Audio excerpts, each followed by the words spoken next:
Hello friends, welcome to film and history. आज हम आपको के.एल. सहगल का जीवन परिचय बताने जा रहे हैं। तो चलिए शुरुआत करते हैं।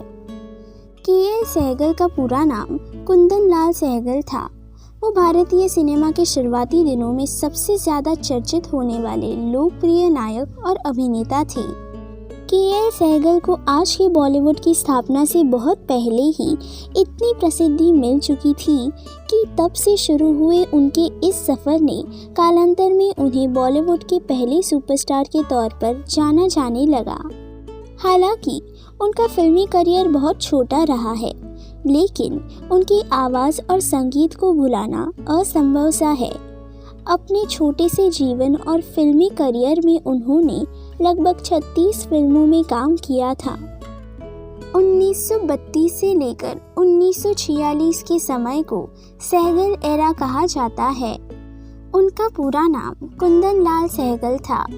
उनके चर्चित नाम के.एल. सहगल, उनकी माता का नाम केसर देवी, पिता का नाम अमरचंद, पत्नी का नाम आशा रानी, उनके बच्चों का नाम मनमोहन, बीना और रीना।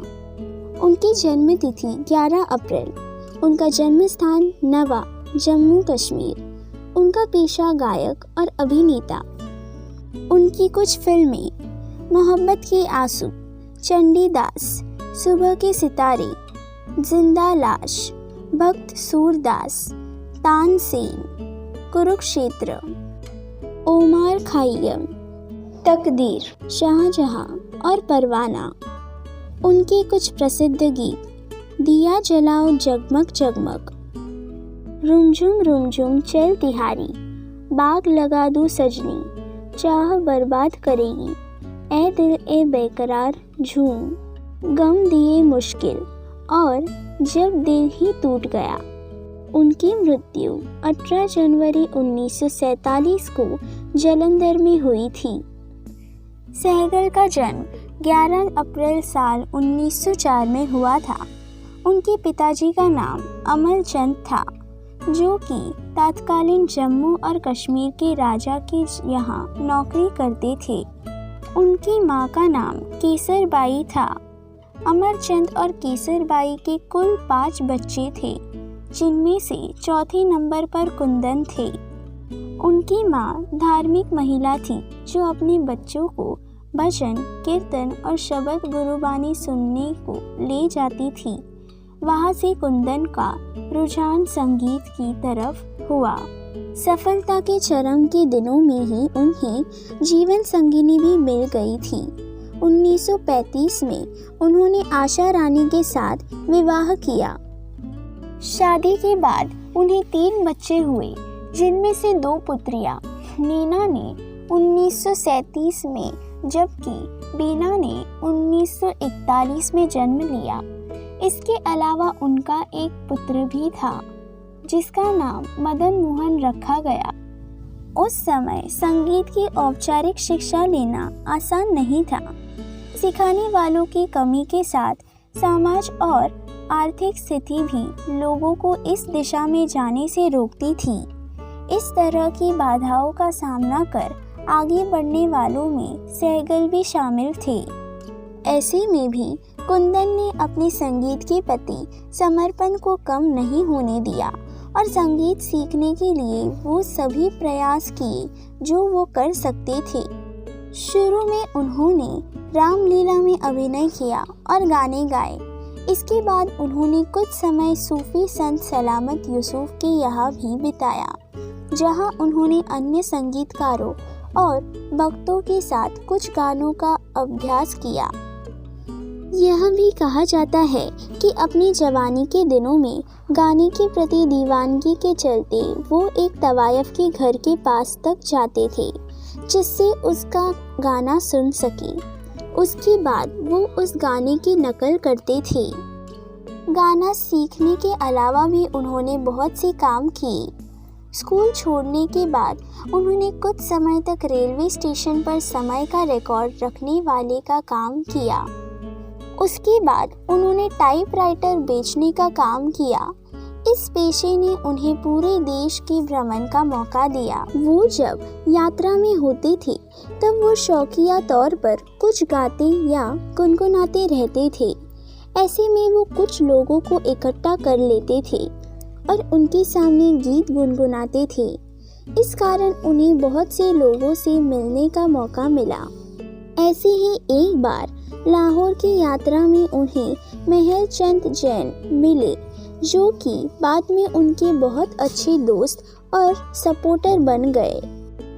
यात्रा के दौरान ही उन्हें न्यू थिएटर के फाउंडर B.N. सिरकार भी मिले। यह कहा जाता है कि सिरकार ही वो व्यक्ति थे जिन्होंने सहगल को कलकत्ता लाया था। कलकत्ता में सहगल के म्यूजिक को एक नई दिशा मिली। हालांकि उस समय वो होटल मैनेजर की तरह काम कर रहे थे, लेकिन उनकी रुचि म्यूजिक में बनी हुई थी। वो महफिलों में जाते रहते थे। कलकत्ता में उन्होंने कई गानों की डिस्क रिकॉर्ड की, जिन्हें हरिश्चंद्र बली ने जमाया। उस समय भारत में ग्रामोफोन कंपनी आई ही थी और उनकी छवि सिंगर के तौर पर बननी शुरू हो गई। उस समय तक फिल्म इंडस्ट्री स्थापित हो रही थी। बोलने वाली पिक्चर भी बननी शुरू ही हुई थी।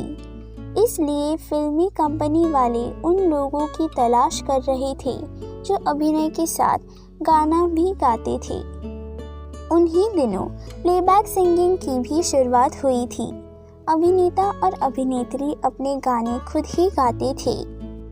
ऐसे में फिल्मी करियर बनाने के लिए संगीत की समझ और रुझान होना बहुत आवश्यक था। सहगल का म्यूजिक तब बहुत चलने लगा था। इस कारण फिल्मों में उन्हें काम मिलने का रास्ता साफ हो गया। कलकत्ता में ही सहगल को R.C. बोरार मिले, जिन्होंने सहगल के साथ न्यू थिएटर के लिए अनुबंध कर लिया। उन्हें तब फिल्मों में काम करने के हर महीने 200 रुपये मिलते थे। उनकी पहली फिल्म 1932 में उर्दू भाषा में आई थी, जिसका नाम मोहब्बत के आंसू था। इसके बाद इसी साल उनकी 2 और फिल्में सुबह के सितारे और जिंदा लाश भी आई। हालांकि ये फिल्म ज़्यादा हिट नहीं हुई, लेकिन इससे सबको ये पता चल गया सहगल में वो प्रतिभा है जो फिल्म इंडस्ट्री के लिए बहुत आवश्यक है।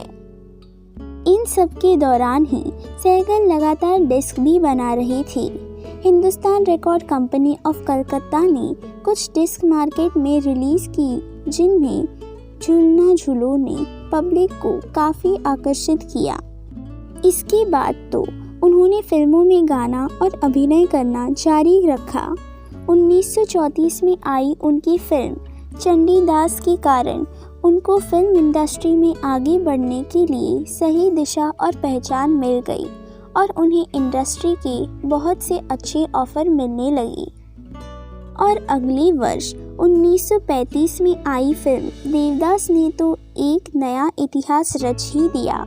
इस सफलता के बाद सहगल को पीछे मुड़कर देखने की ज़रूरत ही नहीं पड़ी।